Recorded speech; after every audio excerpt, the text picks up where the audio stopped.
toute la difficulté, en tout cas l'ampleur de la tâche, et que cette tâche n'était pas facile, qu'il fallait des appuis extérieurs. Exact. Et que ces appuis extérieurs n'ont pas donné toute satisfaction. Ils ont abandonné le peuple iranien. Bravo, Mohamed. Bravo. Voilà, ils ont abandonné le peuple iranien. Exact. Un petit peu comme les Kurdes qui voulaient se révolter contre Saddam Hussein. Aujourd'hui, la répression s'abat de manière titanesque contre les forces révolutionnaires iraniennes.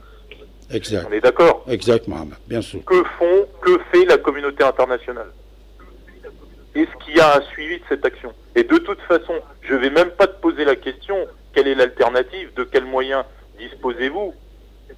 Puisque tu vas me dire, ce peuple est laissé à l'abandon, est laissé à la merci d'un dictateur qui fait des propagandes délirantes afin de se faire attaquer pour se faire passer pour une victime. Bravo, bravo, Mohamed. Mais là, je n'ai plus...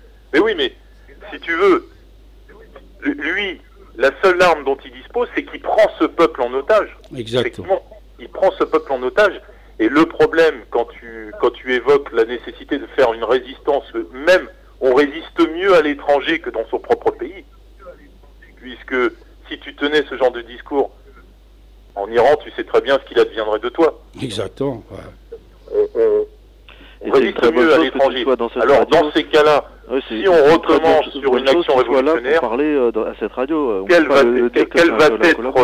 être la solution pour que le peuple iranien puisse se débarrasser de ce dictateur sans être laissé à l'abandon de la communauté internationale? Oui. Je vous souhaite bonne soirée. Merci, Mohamed. Merci beaucoup. Oui, je vous écoute. C'est qui, c'est Alan ou c'est Arash?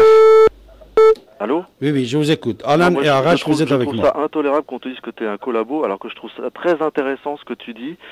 Pour moi, en tout cas, ça m'apporte énormément de choses, tes informations. Voilà. Merci. De toute façon, Alan, je vais te dire quelque chose, mon ami.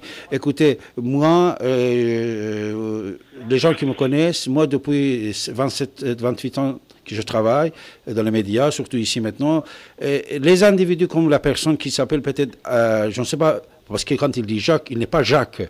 Il a emprunté le nom Jacques en pensant que s'il aurait dit Mohamed ou Ali, je ne le pas prendre. Tu vois que moi par contre, je viens de recevoir Mohamed, que je vois il est tellement sage, intelligent, éduqué et savant. Il s'appelle Mohamed.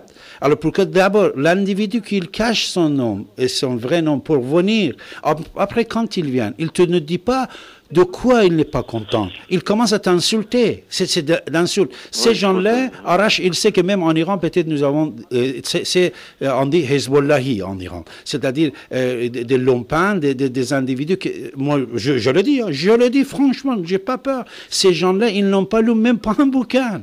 C'est-à-dire le bouquin qu'ils ont lu, peut-être c'était le Coran, qu'ils n'ont rien même compris. C'est-à-dire le Coran, il lit seulement pour le paradis demain. C'est-à-dire cet individu, il ne lit rien, il n'écoute rien, mais seulement dès qu'il voit que quelqu'un, il est critique envers de certains individus, parce qu'actuellement, il ne faut pas oublier qu'Ahmadinejad, pour les imbéciles dans le monde, il est devenu un grand héros international. Oh là là là là, lui qui va sauver le monde, lui qui est patati. Ces gens-là ne savent pas ce qu'est Ahmadinejad, d'où est-ce qu'il vient, comment est-ce qu'il fait, et ces gens-là, moi, même pas une minute, je ne le donne pas. Est-ce qu'on peut intervenir ou pas à l'antenne? Je vous écoute. Ça, Alan ou Arash? Oui, alors moi j'ai pas eu réponse à ma question en fait, de quel bord exactement politiquement, peu importe que vous soyez pour l'option militaire ou pas, parce que en fin de compte, comme on dit en France, la fin justifie les moyens dans une certaine mesure. De quel bord politique vous vous situez et quelle alternative politique vous proposez au cas où on débarrasse l'Iran, comme vous dites, d'un dictateur qui d'ailleurs terme qui se discute facilement. Mais j'aimerais savoir de quel bord politique vous situez, et même historique, et qu'est-ce que vous proposez pour l'Iran, en fait? Alors pour l'Iran, Arash, puisque tu es iranien, tu peux aller, sauf Perse, 7000 ans de civilisation. J'ai écrit aussi 99 d'autres livres, 99, pour la plupart sont en iranien, en personne. Tu peux les lire gratuitement sur l'Internet. Il y a plusieurs milliers des émissions radio et télévisées aussi que tu peux l'écouter. Si tu penses comment moi je pense, je vais te répondre. Mais jamais je ne vais pas te dire que comment je veux que mon peuple pense politiquement. Moi, Ouais, j'ai mais le qu'est-ce que respect. vous, en tant que tout à l'heure, il y avait quelqu'un qui est passé et qui expliquait que vous Alors, étiez je suis en un train de te savant. répondre. Je suis en train de te répondre. Moi, c'est vrai, les gens, s'ils voient que je suis ami avec les Chahbaneux, ils pensent que, oh, peut-être je suis de côté de Shah d'Iran. Ils voient que je suis ami avec, soi-disant, d'autres mouvements de tendance. Non, moi, je suis un écrivain, que j'ai fait des livres, j'ai écrit des articles. Mon idée, c'est laïque. Je pense à un gouvernement laïque, rationnel, démocratique pour l'Iran, que c'est le peuple iranien qui va le choisir. Je ne suis pas pour aucune dictature, qui soit dictature Mais de c'est pas la monarchie dictature en Iran. ou religieuse. Pourquoi vous ne cessez de dire que c'est la dictature en Iran? D'une part, d'autre part, l'Iran c'est un pays qui est composé de 98 voire 99% de chiites.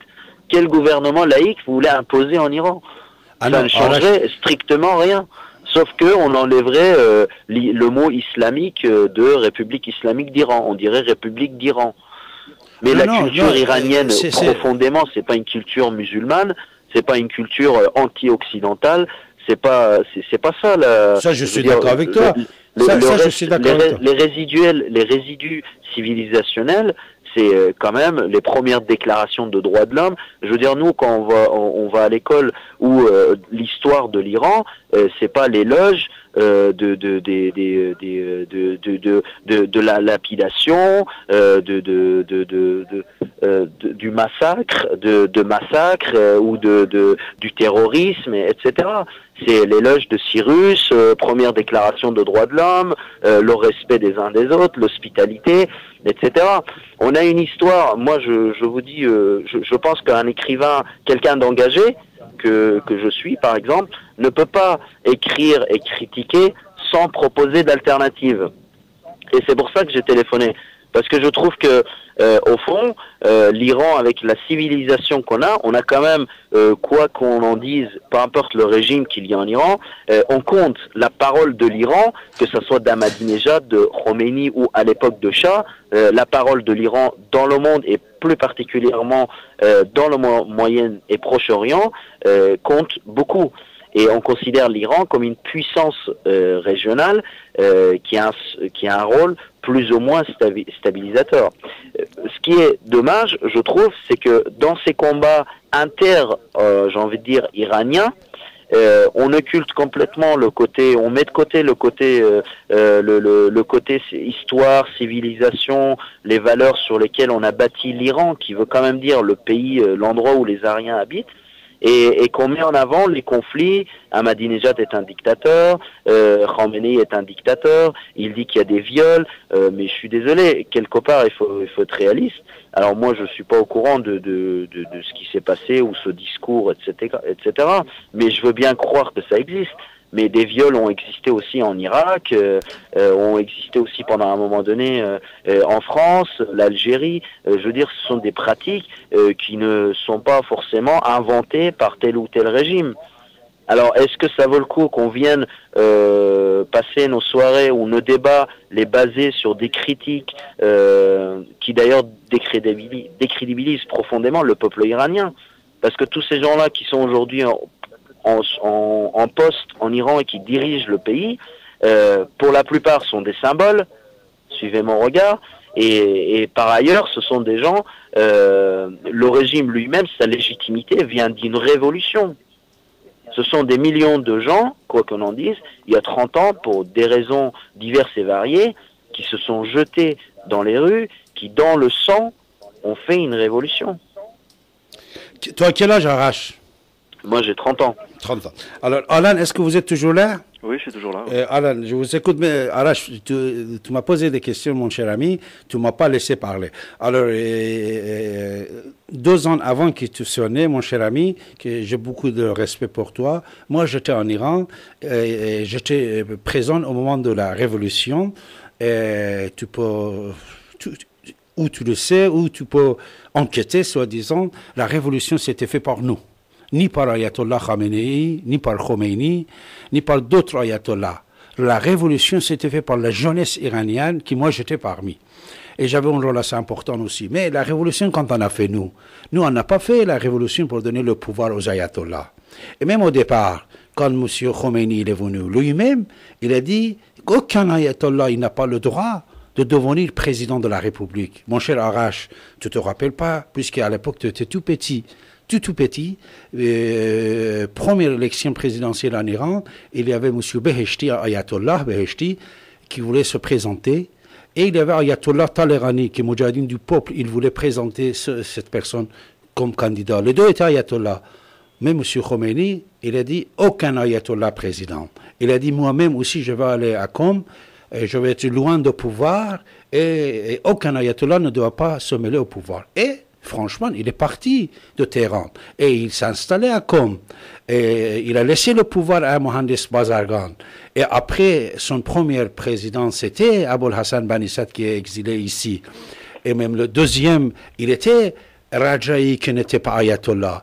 Mais après, petit à petit, ils ont changé la vie de M. Khomeini, et M. Khamenei, il est devenu président. C'est-à-dire, ce que tu dis, puisque tu es un enfant de la Révolution, j'ai beaucoup de respect pour vous. C'est vous qui vous allez sauver l'Iran de demain, pas moi. Nous, on a fait notre travail, c'est fini.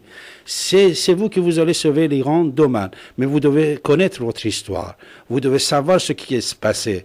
Le sang qu'on a donné, la révolution qu'on a fait à l'époque du Shah d'Iran, on a fait contre la dictature et pour la laïcité. On n'a jamais réclamé, ils disent aujourd'hui, ici maintenant, qu'on a dit République islamique. Jamais. Les gens, ils disaient Istiqlal Azadi. Istiqlal Azadi, c'est-à-dire indépendant et la liberté. Après, ils ont rajouté petit à petit les ayatollahs, République islamique dedans. C'est pour ça que j'ai beaucoup de respect pour toi. Je te remercie de ton intervention. Tu restes avec nous. Après, Alan, encore... Alan, je vous écoute, oui, Alan. Oui. Arash, tu restes, hein, je vais te donner la parole. Oui, je voudrais dire à Arash que le peuple iranien est une victime. Comme le peuple américain est aussi une victime de son propre gouvernement. Moi, je suis pas là pour défendre ni les États-Unis ni le gouvernement iranien. Ils sont tous les deux autant pourris.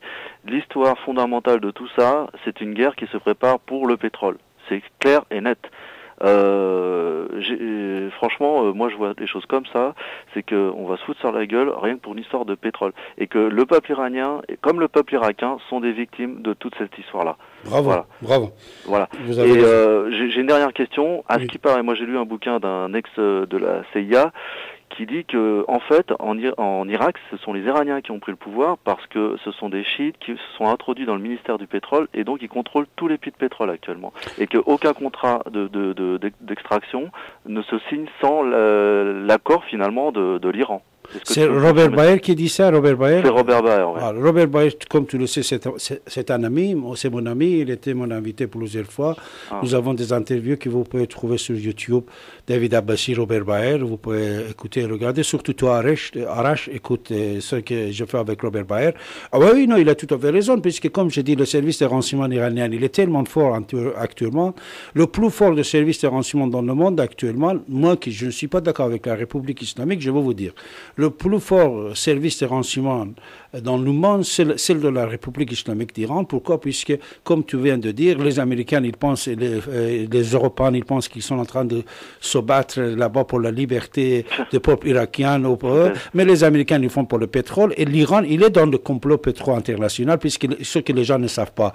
Et juste à la veille de la révolution Arash, et quand toi, tu n'étais pas incarné, c'est-à-dire il y a déjà 31 ans, à la veille de la guerre, Hashemi Rafsanjani, avec les enfants de Saddam Hussein, ils ont créé une société de pétrole, Petropars, à Londres. Et ils ont allé voir M. Khomeini, ils ont dit... Qu'est-ce qu'ils ont dit? Ils ont dit, Monsieur Khomeini, à cause de la guerre, on ne peut pas exporter notre pétrole, ni nous, ni Irak. Et il fallait qu'on le vende jusqu'à Tanguay et Hormuz. Et après, à partir de Tanguay et Hormuz, les Occidentaux, ils prennent le pétrole et ils partent. C'est pour ça que Rafsanjani est devenu milliardaire. Il est 7e fortune du monde. Pourquoi? Puisque depuis, jusqu'à aujourd'hui, jusqu'à l'arrivée de Ahmadinejad, à Hashemi Rafsanjani, il touchait ses enfants 30% sur la vente de pétrole iranien. Et les enfants de Saddam Hussein touchaient la même chose. Mais après, quand Ahmadinejad il est venu, il a changé le plan. C'est-à-dire, Ahmadinejad il est venu, il a écarté le mafieux de Hashemi Rafsanjani de pétrole. Et c'est le conflit qui a commencé à Arash. Est-ce que toi, tu savais tout ça ou non, Arash? Moi, je voudrais vous dire juste une chose. C'est une dernière intervention. Après, je laisse l'antenne et la parole aux autres. Je voudrais juste intervenir sur 3 points que je trouve capitaux ce soir. D'abord, le point où un peu on a tout le monde qui vient et qui explique que le peuple iranien, comme le peuple irakien d'ailleurs, est une victime, etc.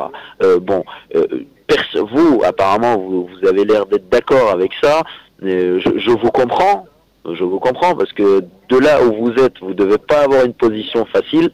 Mais je pense que en aucun cas le peuple iranien est un peuple victime, puisque je trouve que si on s'intéresse et qu'on connaît vraiment le peuple iranien et on comprend ce que c'est le peuple iranien et l'histoire iranienne, sans vouloir en faire des tonnes, on comprend facilement que s'il y a bien un peuple qui est décidé et volontaire à prendre son destin en main, c'est le peuple iranien, et je le dis avec beaucoup de quelque part nationalisme. C'est le peuple iranien, et que et il en a fait preuve des sacrifices qu'il a fait depuis même le Shah, voire avant le Shah.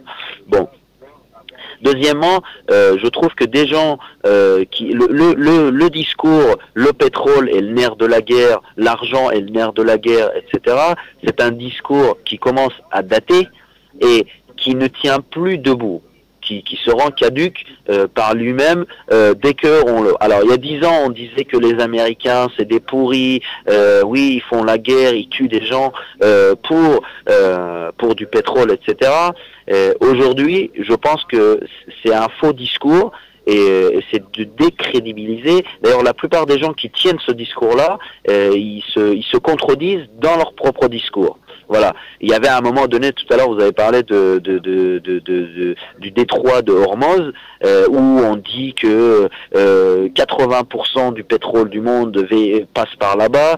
D'ailleurs, dès qu'Ahmadinejad ou le régime iranien veut faire pression sur la communauté internationale, ou taper des poings sur la table, ou se fâcher un petit peu, bloque pendant quelques jours ou quelques heures le détroit de Hormuz, ce qui fait que les transactions pétrolières, les transports pétroliers diminuent, les prix changent, les marchés s'affolent, etc.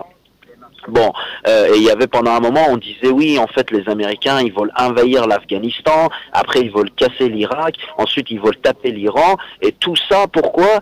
Pour acheminer le pétrole en bas de la Russie et de la mer Caspienne, le faire descendre par l'Iran et par les Azerbaïdjan, je sais pas quoi. On disait qu'on avait trouvé des gisements de pétrole gigantesques, plus qu'en Arabie Saoudite, et qu'on voulait en fait tout simplement, les Américains avaient engagé leurs soldats, leurs enfants quelque part, le fruit de leurs entrailles, comme on dit, dans la guerre, et ils mettaient ils tuaient tout. Ils donnaient autant de sacrifices et ils en tuaient autant de moyens pour casser 3 régimes, Afghan, Iran et Irak, pour pouvoir mettre en place une sorte de viaduc qui va du nord de l'Iran, donc qui va prendre du pétrole de Azerbaïdjan, la Russie, la mer Caspienne, etc. et descendre tout l'Iran comme ça, traverser, arriver sur la mer Caspienne. Voilà, c'est ce qu'il y a de plus simple. Parce que sinon, autre solution qui se proposerait aux Américains, sans l'Iran, ça serait de passer par l'Irak, la Turquie, etc. Ce qui compliquerait et engendrerait des coûts faramineux. Alors moi, honnêtement, je suis pas défendeur des Américains, puisque tout simplement, je pense qu'ils n'ont pas besoin de moi. Mais je pense que là, quand même, il faut un petit peu arrêter les enfantillages et être réaliste. Aucun pays ne va mettre sa crédibilité en question juste pour aller construire des viaducs et assurer sa prévision pétrolière. surtout la puissance, encore moins la première puissance mondiale. Bon, ça c'est juste une parenthèse. Arrache, une petite question. Arrache. Le dernier point que j'aimerais juste soulever, et d'ailleurs c'est ce qui me touche le plus et ce qui me tient à cœur le plus, c'est que je pense, d'une part et d'autre. C'est-à-dire, là, je localise le débat sur les Iraniens. Et j'espère qu'il y a beaucoup d'Iraniens, j'ai remarqué qu'il y a beaucoup de gens qui sont de France ou d'Europe, etc., qui nous écoutent et qui se sentent concernés par le débat. Et c'est quelque chose que je remarque, moi, qui suis très bien intégré dans la société française, etc., et j'en suis vraiment content, parce que quand je lis l'histoire et je vois, quand je lis les lettres persanes, quand je vois l'époque où il y avait monté. Alors, Arash, il était coupé. Arash, tu sais, je n'étais pas coupé, puis après 30 minutes, ça coupe automatiquement. Alors, nous sommes avec Pierre et Alan, on va continuer. Alan. Oui, allô? Bonjour, oui, Pierre. Oui, apparemment, l'auditeur précédent ne croit pas du tout à la version pétrolière. Ah, non, Arash, tu sais, il est très intelligent, mais puisqu'il est, tu es en train de nous écouter, Arash, écoute bien, Baba. Et c'est un enfant de la révolution islamique d'Iran, c'est-à-dire 2 ans après la révolution, Arash est né. Pour ça, je ne sais pas depuis quand est-ce qu'il est ici, en France, mais il ne faut pas oublier, quand vous vivez dans un régime et vous n'avez aucune expérience de passé, et même l'histoire, ça a été détourné. Un homme tellement intelligent comme Arash, il va penser comme ça, c'est-à-dire il pense que la révolution islamique c'était quelque chose de bien, c'est-à-dire les gens si il y a des critiques actuellement sur l'Iran, c'est faux, patati patata. Pourquoi? Puisque on dit c'est un enfant, mais je suis sûr et certain qu'Arash, s'il continue à étudier, à lire, à apprendre, l'histoire de la révolution islamique d'Iran, ce n'est pas ce que les ayatollahs ils ont dit, ce qui était vraiment et réellement, et surtout Arash, actuellement, depuis 2 mois, je suis en train de décrire l'histoire avec des preuves assez solides, l'histoire de la révolution islamique d'Iran dans le magazine Nimrouz et Ferdowsi, ces 2 journaux publiés à Londres et à Los Angeles. Les articles sont disponibles sur Facebook et gratuitement, et bien sûr sur mon site internet azadi.bi, c'est tous mes articles qui sont là-bas, azadi.bi, et mehtv.fr, c'est mon télévision. Tu peux tout écouter, regarder, lire, tu vas voir l'histoire, ce n'est pas ce qu'on vous a dit. L'histoire, c'était différent et varié. Alain, je vous écoute, et après, ça sera Pierre. Non, je veux juste dire que la question pétrolière, elle est justement d'actualité, elle est plus que jamais d'actualité, parce que actuellement, on a un gros problème d'approvisionnement en pétrole. On a atteint le pic et on va commencer à atteindre un déclin. Et les Américains, ils le savent très bien, ça. Et c'est pour ça qu'ils ont avancé leur pion. Et ça, je crois que c'est une erreur fondamentale, les gens qui croient que le pétrole, c'est pas la question fondamentale. Le pétrole, c'est le nerf, pas seulement de la guerre, mais de l'économie, de notre économie. Et je veux dire, les gens, s'ils croient qu'on va s'en sortir sans pétrole, mais ils se mettent bien les doigts dans le nez, quoi, parce que on est vraiment dans une situation urgente actuellement par rapport à ces questions. Et les Américains, ils sont très, très au fait de cette situation-là. Voilà, c'est tout ce que je voulais dire. Merci Alain. Alors, Pierre, je vous écoute, Pierre. Oui, pour le pétrole, il faudrait bien, de toute façon, passer qu'il n'y en aura plus, hein. Il faudrait bien avoir d'autres sources d'énergie, comme l'éolienne, le solaire, ce que je sais, moi, il faudrait trouver autre chose, hein. Quand il n'y aura plus de pétrole, il faut bien se passer, hein. Il y a encore peut-être pour 40 ans, tant de 40 ans, puis après il y aura plus grand chose, hein. Bon, je voulais dire aussi que, au sujet de l'Irak et de l'Iran, apparemment l'Iran c'est beaucoup plus unitaire que l'Irak. C'est-à-dire qu'il n'y a pas de grande communauté qui divise le pays, comme en Irak. En Irak, il y a les Kurdes, les chiites, les sunnites, un peu de chrétiens. Ce qui fait qu'il y a 3 ou 4 grands groupes qui chacun va imposer plus ou moins sa volonté au reste du pays. Évidemment, une démocratie dans ces conditions-là, c'est difficile à établir. Alors Pierre, est-ce qu'aujourd'hui tu as entendu qu'est-ce qu'il a dit, Pape? Pape, qu'est-ce qu'il a dit, tu as entendu? La perquisition des chrétiens dans le monde, cette danger-là qui est... Pape, il a parlé, tu n'as pas entendu aujourd'hui? Non, j'ai pas entendu. Qu'est-ce qu'il a dit? Qu'est-ce qu'il a dit? J'ai pas entendu. Allô? Ah bon, tu n'as pas entendu là? Non, j'ai pas entendu. Non, c'était Shabbat. La c'était perquisition Shabbat des aujourd'hui. catholiques dans le monde entier. Vous avez entendu de ça? Pape, il a parlé. C'est qui? C'est qui? Non, j'ai pas entendu. Hein. C'était Shabbat, j'ai pas entendu. Jean-Marie, bonjour Jean-Marie. Bonjour. Je vous écoute. Oui, bonne année d'abord. Et puis joyeux Noël. Même si Merci, c'est, joyeux Noël à vous toutes et tous. un peu passé. Et joyeux Père Noël aussi. Joyeux Père Noël aussi. Bonne année, ouais. Joyeux Père Noël. J'ai entendu sur France 2, il parlait juste...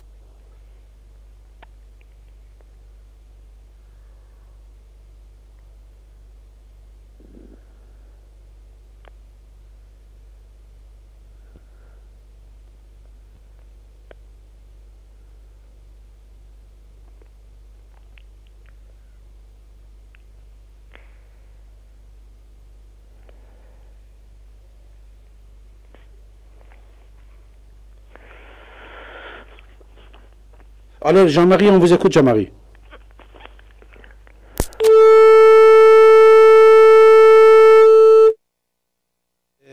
Pierre, vous êtes là Pierre? Allô? Pierre? Oui. Arash? Oui, oui, je suis là. Ok. Pierre, toi aussi tu es là? Oui, oui. Alors Jean-Marie, il voulait seulement nous souhaiter joyeux Noël, c'est ça?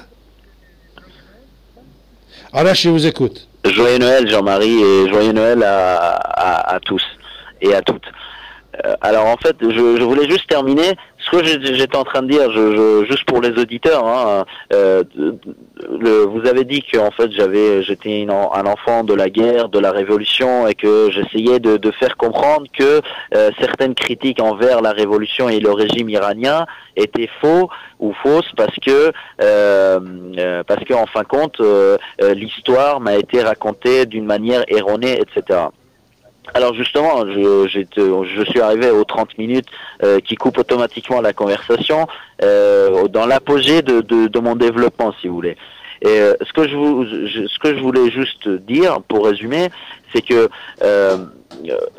moi, je suis passé outre de l'histoire de la Révolution et je suis passé outre de la République islamique, je suis passé outre du Shah et je suis passé outre de ce que les gens, les Iraniens, qui sont très bien développés, cultivés, éduqués, etc., qui vivent aux États-Unis, en Angleterre ou ailleurs ou en France, qui ont une parole libre et Dieu sait intéressante, peuvent dire. Parce que pour moi, la révolution, les gens qui sont révolution et des gens qui sont pro-chat et pour un retour en arrière ou en tout cas pour une histoire alors je vous vise pas, hein, loin de là, je parle avec beaucoup de respect, vous m'avez compris, ou qui sont pour une laïcité ou ce genre de régime qui ont déjà fait leurs preuves ailleurs et qui sont complètement inadaptés à certains pays. Mais qu'on veut, on est un peu à l'époque du marxisme et du communisme où on pense que le communisme ou le libéralisme ou the American way of life peut convenir à tous les pays puisque universel, etc. Bon, je pense qu'il faut sortir de ce schéma-là. En tout cas, moi, ce qui m'intéresse, c'est vraiment, vraiment, vraiment, et là je viens au point où vous avez soulevé pour analyser mon discours, et ce qui m'intéresse, c'est qu'on laisse la parole à ces gens, à ces jeunes iraniens qui soient à l'intérieur ou à l'extérieur de l'Iran, qui soient pro-République islamique ou qui soient contre République islamique, qui soient kurdes, iraniens juifs, iraniens. Vous vous rendez compte, aujourd'hui, je suis désolé, il se passe une histoire de sakiné, de lapidation, etc., pour laquelle il faut bien sûr s'engager, bien sûr prendre des positions, qu'on soit pour ou contre, peu importe. On a un type qui s'appelle Bernard-Henri Lévy, qui prend